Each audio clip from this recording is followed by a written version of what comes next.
ആശ്വാസം നേടാം. ഹൃത്തിനുള്ളിൽ ജീവൻ നൽകും വചനം, തിരുവചനം. ഈശോയിൽ ഏറ്റവും പ്രിയപ്പെട്ടവരെ, ഇന്ന് നാം ചിന്തിക്കുന്ന വിഷയം ഭയം കൂടാതെ സാക്ഷ്യം നൽകുക എന്നതാണ്. വിശുദ്ധ ലൂക്കായുടെ സുവിശേഷം 12-ാമത്തെ അധ്യായം 1 മുതലുള്ള വചനങ്ങളിൽ നാം ഇങ്ങനെ കാണുന്നു. പരസ്പരം ചവിട്ടേൽക്കത്തക്ക വിധം ആയിരക്കണക്കിന് ജനങ്ങൾ തിങ്ങിക്കൂടി. അപ്പോൾ അവൻ ശിഷ്യരോട് പറയുവാൻ തുടങ്ങി, ഫരിസേയരുടെ കാവട്യമാകുന്ന പുളിപ്പിനെ സൂക്ഷിച്ചു കൊള്ളുവിൻ. മറഞ്ഞിരിക്കുന്ന ഒന്നും വെളിച്ചത്ത് വരാതിരിക്കുകയില്ല, നിഗൂഢമായിരിക്കുന്ന ഒന്നും അറിയപ്പെടാതിരിക്കുകയുമില്ല. അതുകൊണ്ട് നിങ്ങൾ ഇരുടത്ത് സംസാരിച്ചത് വെളിച്ചത്ത് കേൾക്കപ്പെടും, വീട്ടിൽ സ്വകാര്യ മുറികളിൽ വെച്ച് ചെവിയിൽ പറഞ്ഞത് പുരമുകളിൽ നിന്ന് പ്രഘോഷിക്കപ്പെടും. 4-ാമത്തെ വചനം, എൻ്റെ സ്നേഹിതരെ, നിങ്ങളോട് ഞാൻ പറയുന്നു, ശരീരത്തെ കൊല്ലുന്നതിൽ കവിഞ്ഞ് ഒന്നും ചെയ്യാൻ കഴിയാത്തവരെ നിങ്ങൾ ഭയപ്പെടേണ്ട. വീണ്ടും അവിടുന്ന് 12:8 പറയുന്നു, ഞാൻ നിങ്ങളോട് പറയുന്നു, മനുഷ്യരുടെ മുമ്പിൽ എന്നെ ഏറ്റുപറയുന്ന ഏതൊരുവനെയും ദൈവത്തിൻ്റെ ദൂതന്മാരുടെ മുമ്പിൽ മനുഷ്യപുത്രനും ഏറ്റുപറയുമെന്ന്. ഈ വചനഭാഗം നാം വായിച്ച് കടന്നു പോകുമ്പോൾ ഒരു ക്രിസ്തു ശിഷ്യനായ എൻ്റെ ജീവിതത്തിൽ ഈശോയ്ക്ക് ഞാൻ എങ്ങനെ സാക്ഷ്യം വഹിക്കണമെന്ന് അവിടുന്ന് വെളിപ്പെടുത്തുകയാണ്. ഭയം കൂടാതെ, ആകുലതകൾ കൂടാതെ, ഉത്കണ്ഠകൾ കൂടാതെ ഉറപ്പുള്ള ശബ്ദത്തോടെ അവനെ വിളിച്ചു പ്രഘോഷിക്കാൻ, അവനെ ഏറ്റുപറയാൻ ഒരു വലിയ ദൗത്യം ദൈവം ഇന്ന് നിന്നെ ഏൽപ്പിച്ചിരിക്കുകയാണ്. അത് സുവിശേഷ പ്രഘോഷകർക്ക് മാത്രമല്ല, ഈ ഭൂമിയിൽ പിറന്നു വീഴുന്ന ഓരോ വ്യക്തിയുടെയും വലിയ ദൗത്യം അത് തന്നെയാണ്. നീ ക്രിസ്തുവിനെ പ്രഘോഷിക്കുമ്പോഴാണ് നിൻ്റെ ജീവിതം അനുഗ്രഹിക്കപ്പെടുക. വിശുദ്ധ മർക്കോസിൻ്റെ സുവിശേഷം 16-ാമത്തെ അധ്യായം 15-16 വചനങ്ങളിൽ ഇങ്ങനെ എഴുതി വച്ചിട്ടുണ്ട്, നിങ്ങൾ ലോകമെങ്ങും പോയി എല്ലാ സൃഷ്ടികളോടും സുവിശേഷം പ്രസംഗിക്കുവിനെന്ന് ഈശോ ശിഷ്യരെ പ്രേക്ഷിത ദൗത്യത്തിനായി അയക്കുന്നതായി നാം ഇവിടെ കാണുന്നുണ്ട്. ആരാണ് ഒരു പ്രേക്ഷിതൻ? ക്രിസ്തുവിൻ്റെ മനസ്സറിഞ്ഞവനാണ് ഒരു പ്രേക്ഷിതൻ. എല്ലാ സൃഷ്ടികളോടും സുവിശേഷം പ്രസംഗിക്കപ്പെടുവാൻ വേണ്ടി നിയുക്തനായവനാണ് ഒരു പ്രേക്ഷിതൻ.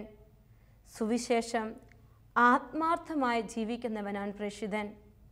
സുവിശേഷമാണ് ഒരു പ്രേക്ഷിതന് ആധികാരികതയും ശക്തിയുമൊക്കെ പകരുക.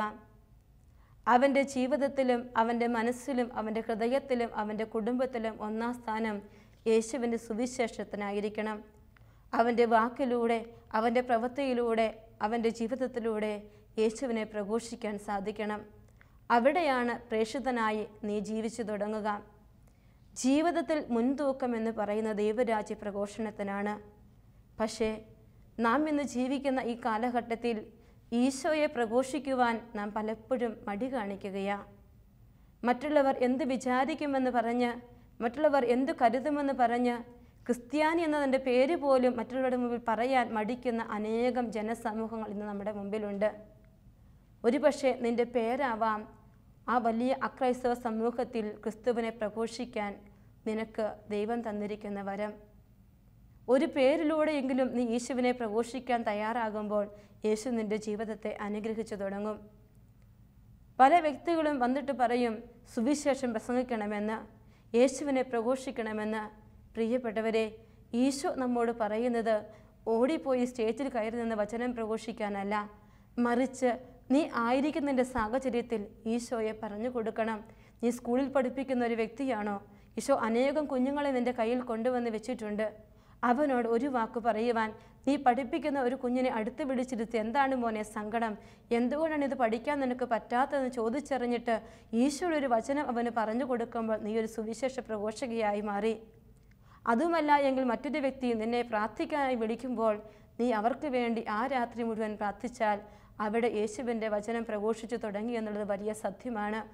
ഈശോ പരസ്യജീവിത കാലഘട്ടത്തിൽ ജെറുസലേമിലൂടെ യാത്ര ചെയ്യുമ്പോഴും അവൻ രാത്രിയുടെ യാമങ്ങളിൽ പോയിരുന്ന് പ്രാർത്ഥിച്ചുവെന്ന് നാം കാണുന്നുണ്ട്. അത് പിതാവായ ദൈവത്തോട് എല്ലാം പങ്കുവെക്കുന്നതാ, അവൻ്റെ ശക്തി സ്വീകരിക്കുന്നതാ. പിറ്റേന്ന് ഈശോയുടെ കരങ്ങൾ വഴി അത്ഭുതങ്ങൾ സംഭവിക്കുന്നുണ്ട് എങ്കിൽ യേശു പ്രാർത്ഥനയിലൂടെ സുവിശേഷ പ്രഘോഷണത്തിന് വലിയ ചാരുത പകരുന്നത് നാം കാണുന്നുണ്ട്. നീ ഒരു സുവിശേഷ പ്രഘോഷകനായി മാറുവാൻ, ഒരു പ്രേക്ഷിതനായി മാറുവാൻ ആഗ്രഹിക്കുന്നുണ്ട് എങ്കിൽ നിൻ്റെ ജീവിതത്തിൽ എപ്പോഴും ചേർത്ത് വെക്കേണ്ട ഒരു വലിയ കാര്യമുണ്ട്, പ്രാർത്ഥനാ ജീവിതം. പ്രാർത്ഥന ഇല്ലാത്ത ഒരു വ്യക്തിക്ക് ഈശോയെ പ്രഘോഷിക്കാൻ സാധിക്കുകയില്ല. മറ്റൊന്ന്, വാക്കും പ്രവൃത്തിയും തമ്മിൽ യോജിച്ചു പോകുന്നൊരു ജീവിതശൈലി ഒരു സുവിശേഷ പ്രഘോഷകനുണ്ടായിരിക്കണമെന്ന് ഈശോ ഓർമ്മിപ്പിക്കുകയാണ്. പ്രിയപ്പെട്ടവരെ, വചനം നാം വായിച്ച് കടന്നു പോകുമ്പോൾ ഒരു കാര്യം നമ്മുടെ ശ്രദ്ധയിൽപ്പെടുന്നുണ്ട്. ഈശോ ശിഷ്യരെ വചനം പറയാനായി പറഞ്ഞയക്കുമ്പോൾ അവരുടെ കരങ്ങൾ വഴി അനേകം അത്ഭുതങ്ങൾ നടക്കുന്നതായി കാണുകയാണ്. വചനം എഴുതി വെച്ചിട്ടുണ്ട് ഇങ്ങനെ: ഈശോ അവരോട് കൂടെ നടന്ന് അത്ഭുതങ്ങളിലൂടെ അവരുടെ വചനത്തെ സ്ഥിരീകരിച്ചുവെന്ന്. ഇന്ന് എൻ്റെ ജീവിതത്തിൽ ഞാൻ ഒരു വ്യക്തിയോട് ഈശോയുടെ വചനം പറഞ്ഞു കൊടുക്കുമ്പോൾ, ഈശോയുടെ സ്നേഹം ഞാൻ പറഞ്ഞു കൊടുക്കുമ്പോൾ, എൻ്റെ കുടുംബത്തിൽ വന്നിരുന്ന് ഞാൻ അവൻ്റെ ഭാര്യയോടും മക്കളോടുമൊക്കെ ദേഷ്യപ്പെടുന്നുണ്ട് എങ്കിൽ എൻ്റെ ജീവിതവും എൻ്റെ വാക്കും പ്രവൃത്തിയും തമ്മിൽ യാതൊരു ബന്ധവുമില്ല എന്ന് ദൈവത്തിൻ്റെ ആത്മാവ് വെളിപ്പെടുത്തുകയാണ്. പ്രിയപ്പെട്ടവരെ, വാക്കും ശൈലിയും തമ്മിൽ ബന്ധമുണ്ടാകണം ഒരു സുവിശേഷ പ്രഘോഷകന്, ഒരു പ്രേക്ഷിതന്. ദൈവത്തിൻ്റെ സംരക്ഷണം, അരൂപിയുടെ പ്രവർത്തനം, അത് രണ്ടും പ്രേക്ഷിതന് ശക്തിയായി മാറണം. എൻ്റെ ജീവിതത്തിൽ ദൈവത്തിൻ്റെ വലിയ ശക്തി, സംരക്ഷണം എനിക്കുണ്ടാവണം. മർക്കോസിന് സുവിശേഷം 3-ാമത്തെ അധ്യായം 13 മുതലുള്ള വചനങ്ങളിൽ നാം കാണുന്നുണ്ട്. ഈശോ മലയിലേക്ക് കയറി തനിക്കിഷ്ടമുള്ളവരെ ഈശോയുടെ അടുക്കലേക്ക് വിളിച്ചുവെന്ന്. തന്നോട് കൂടെയായിരിക്കാൻ, വചനം പ്രഘോഷിക്കാൻ, പിശാചുകളെ പുറത്താക്കാൻ അവിടുന്ന് അവരെ നിയോഗിച്ചുവെന്ന് എഴുതി വച്ചിരിക്കുന്നു. എന്നാൽ ശിഷ്യരുടെ എല്ലാം പേരുകൾ ഒന്നൊന്നായി വചനത്തിൽ രേഖപ്പെടുത്തി വച്ചിരിക്കുകയാണ്. ഇന്ന് ഈശോയുടെ വചനം പ്രഘോഷിക്കാനായി, ഈശോയെ ഏറ്റുപറയാനായി, ഈശോയുടെ കൂടെ നടക്കുവാനായി ഈശോ ഓരോ വ്യക്തിയെയും വിളിച്ചുകൊണ്ടിരിക്കുകയാണ്. പലപ്പോഴും നമ്മൾ സമയം മാറ്റിവെക്കുന്നത്, സമയം തികയാതെ വരുന്നത്, സമയം ഇല്ല എന്ന് ഒഴികഴിവ് പറയുന്നത് ഈശോയുടെ വചനം പറയുന്നതിലും ഈശോയെ മറ്റുള്ളവർക്ക് കാണിച്ചു കൊടുക്കുന്നതിലുമാണ്. പല വ്യക്തികളും പറയാറുണ്ട്, പള്ളിയിൽ പോകുവാൻ സമയം കിട്ടുന്നില്ല, വചനം കേൾക്കുവാൻ സമയം കിട്ടുന്നില്ല, കുർബാനയിലെ പ്രസംഗം കഴിഞ്ഞിട്ട് ചെന്നാൽ മതി, സമയം കിട്ടുന്നില്ല എന്ന്. പ്രിയപ്പെട്ടവരെ, ഈശോയുടെ വചനം നാം ചേർത്ത് പറഞ്ഞ് ജീവിതത്തിലേക്ക് എടുത്തു പിടിക്കുമ്പോഴാണ് ഈശോയെ പ്രഘോഷിക്കാൻ നമുക്ക് സാധിക്കുകയുള്ളൂ. ഈശോയെ സ്നേഹിക്കുന്നവർക്ക് ഈശോയെ പ്രഘോഷിക്കാൻ പറ്റുകയുള്ളൂ. ഒരു കാമുകി സ്നേഹിക്കുന്ന കാമുകനെക്കുറിച്ച് ആരെങ്കിലും ചോദിച്ചാൽ അവൾക്ക് പറയുവാൻ അനേകം നാവാണ്. എന്തുമാത്രം പറഞ്ഞാലും തീരാത്ത വിധത്തിൽ അവൾ പറഞ്ഞുകൊണ്ടിരിക്കും, അവൻ്റെ ഗുണങ്ങൾ വർണ്ണിച്ചു കൊണ്ടിരിക്കും. പ്രിയപ്പെട്ടവരെ, ഇതുപോലെ നീ ഈശോയെ സ്നേഹിക്കുന്നുണ്ട് എങ്കിൽ, ഈശോയുടെ വലിയ സ്നേഹം നീ അനുഭവിക്കുന്നുണ്ട് എങ്കിൽ ഈശോയെ പ്രഘോഷിക്കുവാൻ ആരും നിന്നെ പ്രചോദിപ്പിക്കേണ്ട കാര്യമില്ല, ആരും നിന്നോട് പറയേണ്ട കാര്യവുമില്ല. രാജാക്കന്മാരുടെ 1-ാമത്തെ പുസ്തകം 19-ാമത്തെ അധ്യായത്തിൽ നാം ഒരു കാര്യം കാണുന്നുണ്ട്. ഏലിയ, ഏലിയ, നീ ഇവിടെ എന്തെടുക്കുന്നുവെന്ന് തമ്പുരാൻ ചോദിക്കുമ്പോൾ ഭയപ്പെട്ട് ഓടി വന്ന് ഒളിച്ച് ഇരിക്കുന്ന ഏലിയ പ്രവാചകനോട് തമ്പുരാൻ ഈ ചോദ്യം ചോദിക്കുമ്പോൾ അവൻ പറയുന്ന ഒരു ഉത്തരമുണ്ട്: സൈന്യങ്ങളുടെ ദൈവമായ കർത്താവിനെക്കുറിച്ചുള്ള തീഷ്ണതയാൽ ഞാൻ എരിയുകയാണ് എന്ന്. ഈ വലിയ തീഷ്ണത ഹൃദയത്തിൽ ഏറ്റുവാങ്ങിയ ഏലിയ പ്രവാചകനെ പിന്നെ നാം കാണുക, ആഹാബ് രാജാവിൻ്റെ മുൻപിൽ ജസബൽ രാജ്ഞിയുടെ എല്ലാ ബാൽദേവന്മാരെയും കൊന്നൊടുക്കിയിട്ട് യഹോവയായ ദൈവത്തെ ഏറ്റുപറയുന്ന ഒരു ഏലിയ പ്രവാചകനെ നാം കാണുന്നുണ്ട്. പ്രിയപ്പെട്ടവരെ, സഹനങ്ങളിൽ അടിപതറാതെ ദൈവത്തിൻ്റെ വലിയ കരുണയ്ക്ക് വേണ്ടി അവൻ്റെ കരം ഈ സഹനത്തിൻ്റെ മേൽ ശക്തിയായി ചേർത്ത് വെച്ച് വചനം പ്രഘോഷിക്കാൻ എന്നെ അനുവദിക്കണേ എന്ന് ആരൊക്കെ പ്രാർത്ഥിക്കുന്നോ അവൻ്റെ ജീവിതത്തെ തമ്പുരാൻ അനുഗ്രഹിച്ച് ആശീർവദിക്കും. യേശയ്യാ പ്രവാചകൻ്റെ പുസ്തകം 6-ാമത്തെ അധ്യായം 1 മുതലുള്ള വചനങ്ങളിൽ നാം കാണുന്നുണ്ട്. യേശയ്യാ പ്രവാചകൻ ദേവാലയത്തിലേക്ക് വരുന്നു. വലിയ ദൈവിക ദർശനങ്ങൾ അദ്ദേഹത്തിനുണ്ടാവുകയാണ്. 8ഉം 9ഉം വചനങ്ങളിൽ ഇങ്ങനെ കാണുന്നുണ്ട്: അതിനുശേഷം കർത്താവ് അരുളി ചെയ്തു, ഞാൻ കേട്ടു, ആരെയാണ് ഞാൻ അയക്കുക? ആരാണ് നമുക്ക് വേണ്ടി പോവുക? അപ്പോൾ ഞാൻ പറഞ്ഞു, ഇതാ ഞാൻ, എന്നെ അയച്ചാലും. അവിടുന്ന് അരുളി ചെയ്തു, പോവുക, ഈ ജനത്തോട് പറയുക എന്ന്. യേശയ്യാ പ്രവാചകൻ്റെ പുസ്തകം 6-ാമത്തെ അധ്യായം 8ഉം 9ഉം വചനങ്ങളിലാണ് നാം ഇത് കാണുക. ആരെയാണ് ഞാൻ അയക്കുക എന്ന് ഈശോ ഇന്ന് നമ്മോട് ഓരോരുത്തരോടും ചോദിക്കുകയാണ്. നീ സന്നദ്ധനാണോ, നീ സന്നദ്ധയാണോ എന്ന്. ഈശോയ്ക്ക് വേണ്ടി ഞാൻ പോകാമെന്ന് പറയാൻ നമുക്ക് സാധിച്ചാൽ, പ്രിയപ്പെട്ടവരെ, സ്വർഗം തന്നെ നമുക്ക് കൂട്ടായി വരും, സ്വർഗം തന്നെ നമുക്ക് കൂടെ ഇറങ്ങി വരും. വെളിപാടിൻ്റെ പുസ്തകം 3-ാമത്തെ അധ്യായം 7ഉം 8ഉം വചനങ്ങളൊരു കാര്യം എഴുതി വച്ചിട്ടുണ്ട്: ഇതാ, നിന്റെ മുമ്പിൽ ആർക്കും പൂട്ടാൻ കഴിയാത്ത തുറന്നു കിടക്കുന്ന ഒരു വാതിൽ ഞാൻ സ്ഥാപിച്ചിരിക്കുന്നുവെന്ന്. ഈ വാതിൽ സുവിശേഷത്തിന് വേണ്ടിയുള്ള വലിയ വാതിലാണ്. ഈ വാതിൽ തമ്പുരാൻ ഈ ലോകത്തിൽ ആർക്കും പൂട്ടാൻ പറ്റാത്ത വിധത്തിൽ നിൻ്റെ മുമ്പിൽ തുറന്നു വെച്ചിരിക്കുകയാ. പ്രാർത്ഥിക്കണം, ദൈവമേ, ആർക്കും പൂട്ടാൻ കഴിയാത്ത തുറന്നു കിടക്കുന്ന ഒരു വാതിൽ സുവിശേഷത്തിനായി എൻ്റെ മുമ്പിൽ തുറന്നു വെക്കണമേ എന്ന് ഓരോ ക്രിസ്ത്യാനിയും പ്രാർത്ഥിക്കേണ്ട സമയമാണ് ഈ കാലഘട്ടം. യേശുവിനെ ശക്തമായി പ്രഘോഷിക്കേണ്ട കാലഘട്ടമാണിത്. യോഹന്നാൻ്റെ സുവിശേഷത്തിൽ നാം 1-ാമത്തെ അധ്യായത്തിലും 6-ാമത്തെ അധ്യായത്തിലും 12-ാമത്തെ അധ്യായത്തിലും യേശുവിൻ്റെ വലിയ പ്രേക്ഷിതനായ ഒരു ശിഷ്യനെ നാം കാണുകയാണ്, അന്ത്രയോസ് എന്ന് പറയുന്ന ശിഷ്യനെ. ഈ അന്ത്രയോസ് എന്ന് പറയുന്ന ശിഷ്യൻ 1-ാമത്തെ അധ്യായം 40 മുതൽ 41 വരെയുള്ള വചനങ്ങളിൽ അന്ത്രയോസ് ലീഹായുടെ ആദ്യത്തെ പ്രേക്ഷിത പ്രവർത്തനമാണ്. യോഹന്നാൻ പറഞ്ഞത് കേട്ട് അവനെ അനുഗമിച്ച ആ 2 പേരിൽ ഒരുവൻ ശിമിയോൻ പത്രോസിന് സഹോദരനായ അന്ത്രയോസ് ആയിരുന്നു.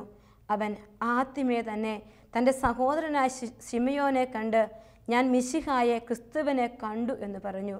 പ്രിയപ്പെട്ടവരെ, അന്ത്രയോസ് ലീഹ ഈശോയെ കണ്ടു കഴിഞ്ഞപ്പോൾ തൻ്റെ സഹോദരനായ ശിമിയോനെ ഈശോയുടെ പക്കലേക്ക് കൂട്ടിക്കൊണ്ടുവരുവാൻ തിരുസഭയുടെ ആദ്യത്തെ മാർപ്പാപ്പിയാക്കി മാറ്റാൻ തക്കവിധം പത്രോസിനെ ഈശോ അഭിഷേകം ചെയ്യാൻ വേണ്ടി ഇവിടെ അന്ത്രോസ് ലീഹ ഒരു പ്രേക്ഷിത പ്രവർത്തനം നടത്തുന്നത് നാം കാണുന്നുണ്ട്.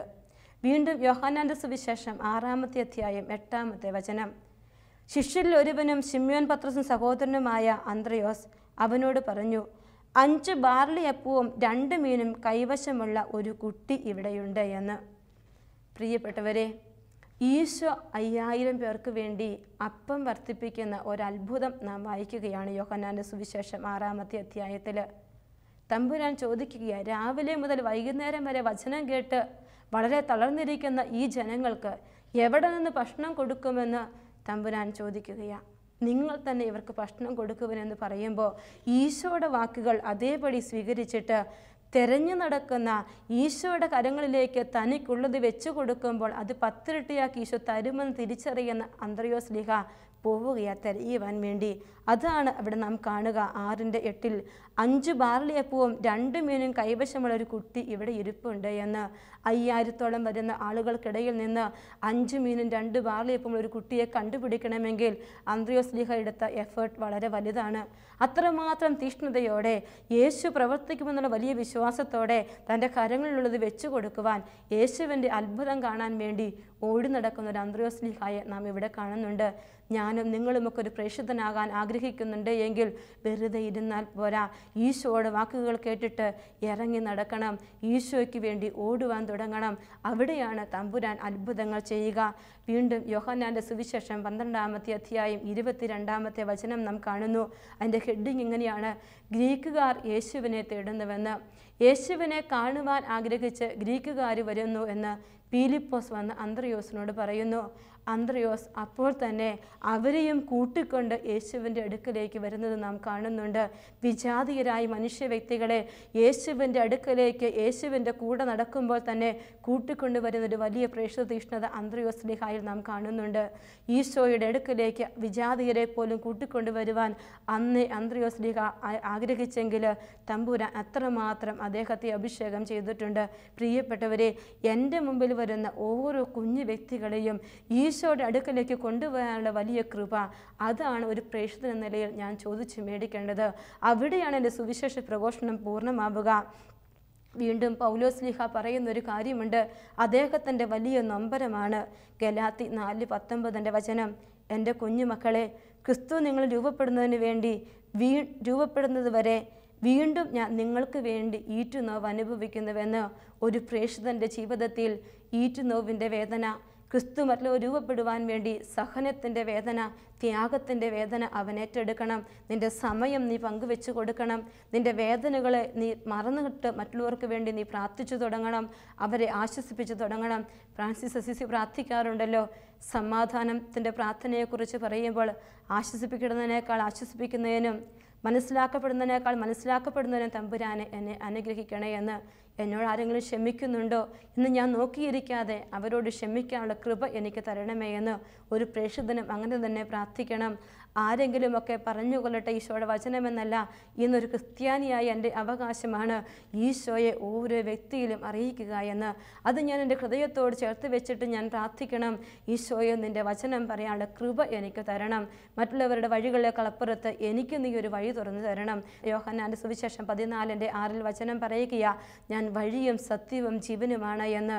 എൻ്റെ പ്രിയപ്പെട്ടവരെ, ഈശോയുടെ വചനം പറയാൻ നീ ആഗ്രഹിക്കുന്നുണ്ടെങ്കിൽ, ഈശോയെ പ്രഘോഷിക്കാൻ നീ ആഗ്രഹിക്കുന്നുണ്ടെങ്കിൽ, നിശ്ചയമായും അവൻ നിനക്കൊരു വഴി തുറന്നു തരും.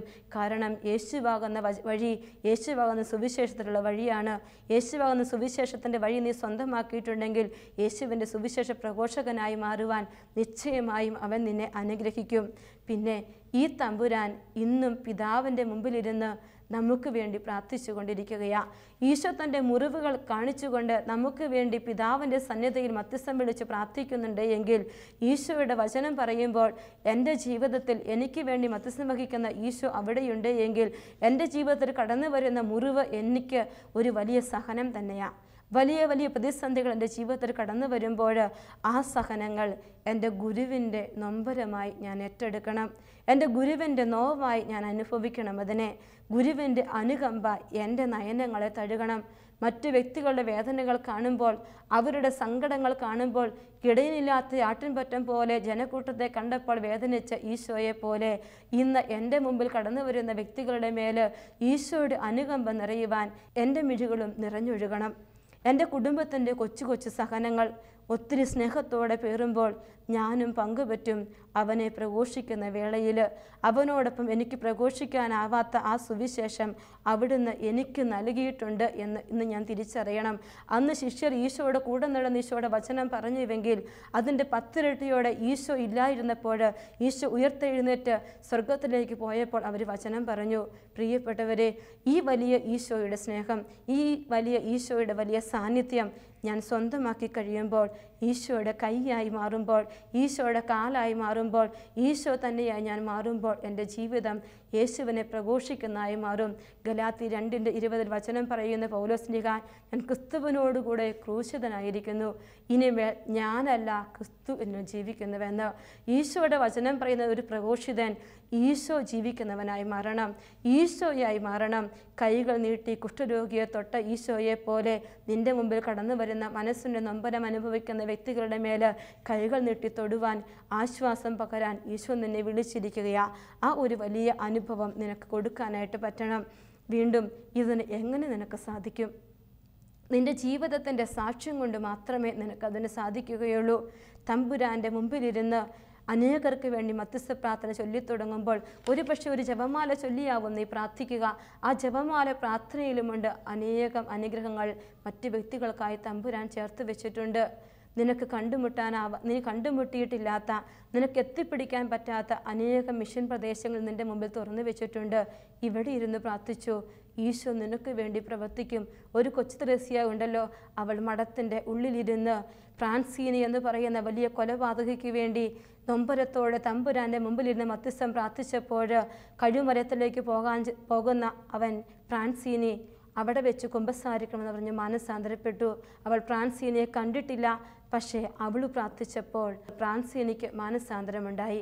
പ്രിയപ്പെട്ടവരെ, സുവിശേഷം പ്രഘോഷിക്കാൻ ആഗ്രഹിക്കുന്ന എൻ്റെ ജീവിതത്തിൽ എനിക്ക് തന്നിരിക്കുന്ന കൊച്ചു സാഹചര്യത്തിൽ യേശുവിനെ പ്രഘോഷിക്കാൻ ഞാൻ തയ്യാറാകണം. എനിക്ക് വേണ്ടി ഒരുക്കി വെച്ചിരിക്കുന്ന വലിയ വേദികളെ സ്വപ്നം കാണുക എന്നതിനപ്പുറത്തേക്ക് ആയിരിക്കുന്ന സ്ഥലത്ത് എൻ്റെ കുടുംബത്തിലെങ്കിൽ എൻ്റെ കുടുംബത്തിൽ ഞാൻ ഈശോയെ പ്രഘോഷിച്ചു തുടങ്ങണം. എൻ്റെ കുഞ്ഞുങ്ങൾക്ക് ഈശോയെ പറഞ്ഞു കൊടുക്കാൻ എനിക്ക് പറ്റണം. അവൻ ഈശോയുടെ വഴിയിൽ നിന്ന് പോകുന്നു എന്ന് കാണുമ്പോൾ അവനെ തിരുത്തുമ്പോഴാണ് നീ യഥാർത്ഥ സുവിശേഷ പ്രഘോഷകനായി മാറുക. സ്നാപക യോഹന്നാൻ എന്താ ചെയ്തത്? അണലി സന്തതികളെ ആസന്നമായ ക്രോധത്തിൽ നിന്ന് ഓടിയകലുവാൻ ആരാണ് നിങ്ങളെ പ്രേരിപ്പിച്ചതെന്ന് ചോദിച്ചുകൊണ്ട് ഫരിസേയരെയും യഹൂദരെയും ഒക്കെ വിമർശിക്കുന്ന, കുറ്റപ്പെടുത്തുന്ന, തിരുത്തുന്ന ഒരു സ്നാപക യോഹന്നാനെ നാം കാണുന്നുണ്ട് എങ്കിൽ, ഒരു സുവിശേഷ പ്രഘോഷകന് ഇന്ന് ഈ ലോകത്തിലേക്ക് നോക്കുമ്പോൾ ഒരുപാട് മേഖലകൾ തുറന്നു വെച്ചിരിക്കുകയാണ്. ഈശോയുടെ വചനം പറയുവാൻ, വചനം കൊണ്ട് അവരെ തിരുത്തുവാൻ, വചനം കൊണ്ട് ജീവിതത്തെ ക്രമപ്പെടുത്തുവാൻ, ഈശോയുടെ വചനം ചില മനസ്സുകളിലേക്ക് വെച്ചു കൊടുക്കാനുള്ള വഴി വഴികൾ ഈശോ ഒരുക്കി വെച്ചിട്ടുണ്ട്. ഒരു പക്ഷേ നീ ജോലി ചെയ്യുന്ന മേഖലയിലാവും ഈ വഴികൾ ഈശോ നിനക്ക് തന്നിരിക്കുക. അത് നീ ചെയ്യേണ്ടത് തന്നെയാണ് പ്രിയപ്പെട്ടവരെ.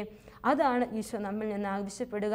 ഒരു ക്രിസ്ത്യാനി എന്ന നിലയിൽ എൻ്റെ ജീവിതത്തിൽ ഈശോയെ പ്രഘോഷിക്കാൻ എനിക്ക് പറ്റുമ്പോഴാണ് എൻ്റെ ജീവിതം അനുഗ്രഹിക്കപ്പെടുക. എൻ്റെ ഹൃദയത്തിൽ ഈശോയുള്ള സ്നേഹം കൊണ്ട് കത്തി ജ്വലിക്കുമ്പോൾ ഈശോയെ പ്രഘോഷിക്കാൻ എനിക്ക് പറ്റും. അത് ഈ ഒരു വലിയ തീഷ്ണത ചങ്കിൽ കത്തിയിരുന്ന തീക്കട്ടയായി നിൻ്റെ കൂടെ ഉണ്ടായെങ്കിൽ ഓരോ കാൽവെപ്പിലും യേശുവിൻ്റെ വചനം പ്രഘോഷിക്കാൻ നിനക്ക് പറ്റും. നിൻ്റെ കൺമുമ്പിൽ കടന്നു വരുന്ന വ്യക്തികളുടെ മേൽ ഈശോയുടെ വചനം കോരിയൊഴിക്കുവാൻ, മാനസാന്തരം കൊണ്ടുവരുവാൻ ഈശോ നിന്നെ അനുവദിക്കും. നിൻ്റെ സഹനങ്ങൾ ചേർത്ത് വെച്ച് പ്രാർത്ഥിക്കണം. അവിടെയാണ് ഈശോയുടെ വചനം പ്രഘോഷിക്കാൻ പറ്റുക. കുരിശിൻ്റെ വഴിയിൽ 6-ാമത്തെ സ്ഥലത്ത് നാം ഒരു വേറോനിക്കായെ കാണുന്നുണ്ട്. ചീറിയടിക്കുന്ന, ദേഷ്യപ്പെട്ട് നിൽക്കുന്ന പടയാളികളുടെ മുൻപിൽ അവരടിക്കുമെന്ന് പിച്ചു ചീന്തുമെന്ന് പോലും മനസ്സിലാക്കാതെ അവൾ യേശുവിൻ്റെ മുഖം തടയ്ക്കുവാൻ, യേശുവിനെ ആശ്വസിപ്പിക്കാൻ കടന്നു പോയെങ്കിൽ ഒരു പ്രേക്ഷിതനായി നിനക്കൊരു ദൗത്യമുണ്ട്. യേശുവിന് വേണ്ടി ജീവൻ ചൊരിയാനുള്ളൊരു ദൗത്യം, യേശുവിന് വേണ്ടി പ്രേക്ഷിതനാകാനുള്ളൊരു ദൗത്യം, യേശുവിന് വേണ്ടി രക്തസാക്ഷിയായി മാറാനുള്ളൊരു ദൗത്യം തമ്പുരാൻ നിനക്ക് കൊണ്ടുവന്ന് വെച്ചിട്ടുണ്ട്. ആ വേറോനിക്കായെ പോലെ ഈശോയെ സ്നേഹിക്കുവാൻ, ഈ വലിയ പ്രതിസന്ധികൾക്കിടയിൽ ഇന്ന് മാറി വരുന്ന കാലഘട്ടത്തിൽ ഒരുപാട് പ്രതിസന്ധികൾ ക്രിസ്തീയ സമൂഹം അഭിമുഖീകരിക്കുന്ന ഈ കാലഘട്ടത്തിൽ ഈശോയെ പ്രഘോഷിക്കുവാൻ നിനക്ക് സാധിക്കണം. നിൻ്റെ ജീവിതം കൊണ്ടും നിൻ്റെ മനസ്സുകൊണ്ടും നിൻ്റെ ഹൃദയം കൊണ്ടും നിൻ്റെ ആത്മാവ് കൊണ്ടും യേശുവിനെ പ്രഘോഷിക്കണം. നിൻ്റെ മുമ്പിൽ കടന്നു വരുന്നവരെ ഈശോയെ ചൂണ്ടിക്കാണിച്ചു കൊടുക്കാൻ പറ്റുന്ന ഒരു അടയാളമായി നീ മാറണം. ഒരു ചൂണ്ടുവിരലായി നീ മാറണം. തമ്പുരാൻ്റെ മുമ്പിൽ അതിനുവേണ്ടി നീ കാത്തിരുന്ന് പ്രാർത്ഥിക്കണം. ഈശോയെ, ആർക്കും പൂട്ടാൻ കഴിയാത്ത തുറന്നു കിടക്കുന്ന ഒരു വാതിൽ സുവിശേഷത്തിന് വേണ്ടി എനിക്ക് തുറന്നു തരണമേ എന്ന് പ്രാർത്ഥിക്കണം. നിശ്ചയമായും അവൻ തുറന്നു തരും. ഒരു വ്യക്തി പറഞ്ഞത് ഞാൻ ഓർക്കുകയാ. പ്രാർത്ഥിച്ചു കൊണ്ടിരിക്കുക, സുവിശേഷ പ്രഘോഷകയായി മാറുവാൻ ആഗ്രഹിച്ച് പ്രാർത്ഥിച്ചു കൊണ്ടിരിക്കുമ്പോൾ അവൾ കാണുന്നൊരു ദർശനമുണ്ട്. ഒരു ബുൾഡോസർ വന്നിട്ട് വലിയ ഗേറ്റുകളും മലകളുമൊക്കെ ഉന്തി നിരപ്പാക്കുന്നത്. എന്താണ് ഇതിൻ്റെ അർത്ഥമെന്ന് ചോദിച്ചപ്പോൾ ഈശോ പറയുകയാ, സുവിശേഷത്തിൻ്റെ വാതിൽ നിനക്ക് വേണ്ടി ഞാൻ തുറന്നു വെച്ചിരിക്കുകയാണെന്ന്. ഒന്ന് പ്രാർത്ഥിച്ചാൽ മതി, ഈശോ വാതിൽ തുറക്കും. ഈശോ നിൻ്റെ കൂടെ വന്ന് അനുഗ്രഹിക്കും. ഈശോയുടെ വചനം പറയാൻ നമുക്കെല്ലാവർക്കും വലിയ ദൗത്യമുണ്ട്. ഈ വലിയ അനുഗ്രഹത്തിന് വേണ്ടി നമുക്ക് പ്രാർത്ഥിക്കാം. ഈശോയെ, അങ്ങയുടെ വചനം ലോകം മുഴുവൻ പ്രഘോഷിക്കണം, എല്ലാ സൃഷ്ടികളോടും പ്രഘോഷിക്കണം. അതിനുള്ള വലിയ കൃപ അവിടുന്ന് ഞങ്ങൾക്ക് തരണം. ഞങ്ങളുടെ കുറവുകളിൽ നിറവായി വന്നുകൊണ്ട്, ഞങ്ങളുടെ അധരങ്ങളിൽ അങ്ങയുടെ വചനം വെച്ച് തന്നുകൊണ്ട്, ഞങ്ങളുടെ ഹൃദയങ്ങളിൽ അങ്ങയുടെ സ്നേഹവും കരുണയും അനുകമ്പവും വെച്ച് തന്നുകൊണ്ട്, ആരോരുമില്ലാത്തവരെ ആശ്വസിപ്പിക്കുവാൻ, വചനത്തിന് വേണ്ടി ക്ഷാമം അനുഭവിക്കുന്ന വ്യക്തികളുടെ മേൽ ഈശോയുടെ വചനം അയച്ചു കൊടുക്കാനുള്ള കൃപ തന്ന് ഞങ്ങളെല്ലാവരെയും അനുഗ്രഹിക്കണമേ എന്ന് പ്രാർത്ഥിക്കുന്നു. അവിടുത്തെ പരിശുദ്ധാത്മാവ് കൊണ്ട് ഞങ്ങളെ എല്ലാവരെയും സമ്പന്നരാക്കണമേ എന്ന് പ്രാർത്ഥിക്കുന്നു. ഈശോയെ, എല്ലാ സ്തുതിയും ആരാധനയും പുകഴ്ചയും നിന്നെ ഞങ്ങൾ ആരാധിച്ച് സ്തുതിച്ച് മഹത്വപ്പെടുത്തുന്നു. അങ്ങയുടെ കരുണയ്ക്ക് മുമ്പിൽ ശിരസ്സ് നമിച്ച് ഞങ്ങൾ അങ്ങേ ആരാധിക്കുന്നു.